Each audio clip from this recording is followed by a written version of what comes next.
وهذا التغيير من حالة الرفع إلى حالة النصب إلى حالة الجر هو الإعراب عند المؤلف ومن ذهب مذهبه. Perubahan daripada keadaan rafa' kepada keadaan nasab kepada keadaan jar itulah dinamakan i'rab di sisi muallif, iaitu Ibnu Ajrum lah.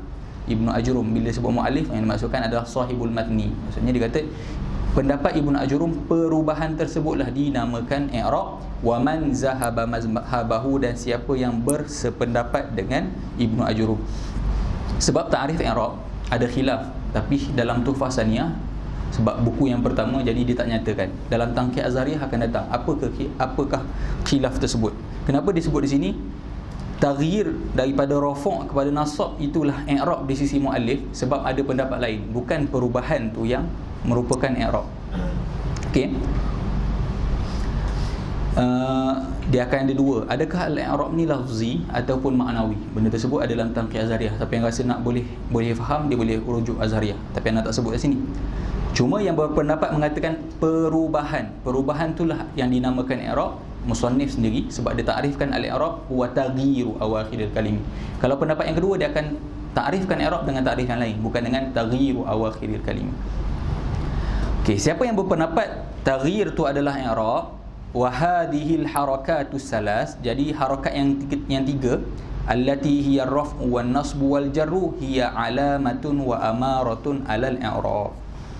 Dia kata perubahan itulah yang kita namakan i'rab, berubah keadaan daripada rafa' kepada nasab kepada jar, itu yang dinamakan i'rab.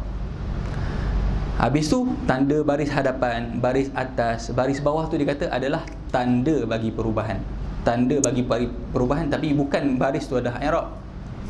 Senang nak kongsi terus.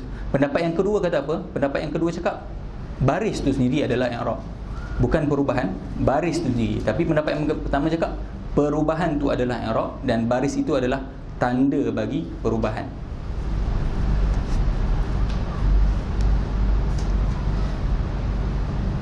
وهذه الحركات الثلاث التي هي الرفع والنصب والجر هي علامة وأمارة على الإعراب. Okey. Antum mungkin kadang-kadang biasa dengar fa'ilun marfu'un wa alamatu raf'ihi ad-dhammah, betul? Maksudnya fa'il marfu' wa alamatu raf'ihi ad-dhammah. Itulah pendapat yang mengatakan i'rab adalah taghyir.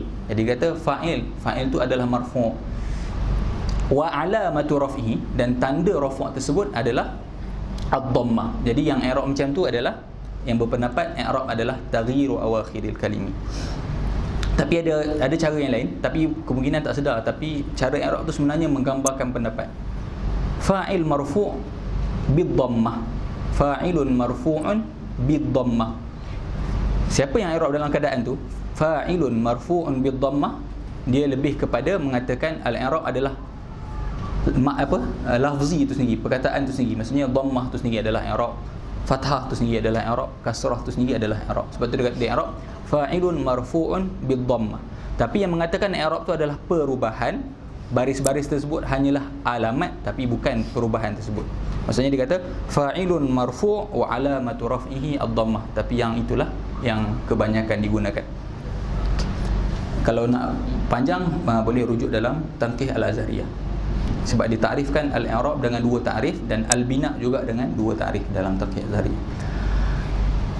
Wa mislul ismi fi dhalika al-fi'lul mudhari'. Okay, tadi yang contoh di atas tadi semua contoh dia datangkan contoh isim. Dia kata sama juga seperti tadi fi'il mudhari'. Falau qulta yusafiru Ibrahim, kalau kamu sebut yusafiru Ibrahim, fa yusafiru fi'lun mudhari'un marfu'. Yusafir di situ fi'il mudhari' marfu' li tajarrudihi min 'amilin yaqtadi nasbahu aw 'amilin yaqtadi jazmahu. Okey, dalam isim kalau kita nak bagi contoh rafa' kita jadikan fa'il untuk peringkat permulaan. Contoh nasab kita jadikan maf'ul, kalau majrur kita datangkan huruf jar. Macam mana nak fi'il mudhari'? Fi'il mudhari' untuk keadaan marfu' kita jangan masukkan apa-apa amil. Sebab fi'il ni tiga keadaan. Kalau kita masukkan amil nasab, dia akan mansub. Kalau kita masukkan amil jazam, dia akan majzum. Jadi contoh untuk fi'il mudhari' marfu' jangan masukkan apa-apa amil. Jadi yusafiru Ibrahim, fa yusafiru fi'lun mudhari'un marfu'un li tajarrudihi min 'amilin yaqtadi nasbahu aw 'amilin yaqtadi jazmahu. Jadi fi'il mudhari' marfu' kerana sunyi daripada amil yang menyebabkan dia nasab ataupun amil yang menghendaki dia menjadi jazam. Fa iza qulta lan yusafira Ibrahim, kalau kita masukkan lan, taghayyara hala yusafiru minar raf'i ila nasbi, berubahlah keadaan akhir ra, huruf ra tu daripada rafa' kepada nasab, li taghayyuril amili bi amilin akhar yaqtadi nasbahu wa huwa lan. Fa idza qulta lam yusafir Ibrahim, kalau kita masukkan lam, taghayyara halu yusafiru minar raf'i aw nasbi ila al-jazmi, berubahlah yusafir daripada rafa' ataupun nasab kepada jazam, li taghayyuril amili bi amilin akhar yaqtadi jazmahu wa huwa lam. Amil tersebut adalah lam. Contoh amil nasab ambil lan, contoh amil jazam ambil lam. Sebab tak bincang lagi, an-nawasibu ada 10, al-jawazimu ada banyak lagi. Okay, jadi kita tak bincang, jadi kita ambil lan dengan lam.